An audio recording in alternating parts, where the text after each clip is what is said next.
পলাতক শেখ হাসিনা তৈরি হবে।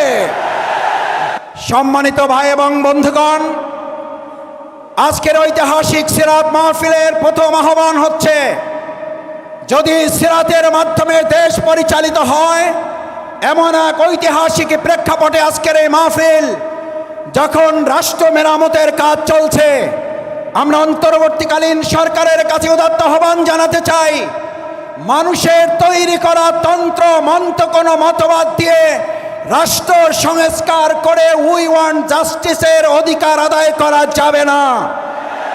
রাষ্ট্র মেরামতের সাথে এই সিরাতকে সংযুক্ত করে এদেশের 18 কোটি মানুষের দাবি আদায়কে সহজ করে দিতে হবে।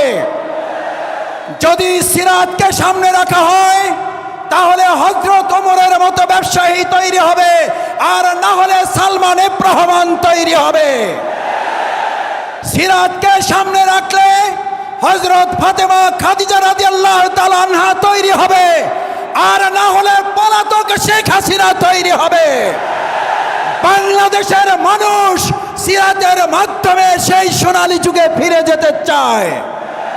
সম্মানিত ভাই এবং বন্ধুগণ, সিরাতের মাধ্যমে শিক্ষা ব্যবস্থা তৈরি করলে আজকে তৈরি হবে হযরত ওমর, খাব্বাব, হামজা, তিতুমীরের মতো অনুসারী, আর না হলে তৈরি হবে হেলমেট এবং হাতুড়ি লীগের বাহিনী। আজ জানতে চাই, এই তাওহীদি জনতা হাতুড়ি লীগ আর হেলমেট চায় নাকি তিতুমীরের বাহিনী চায়?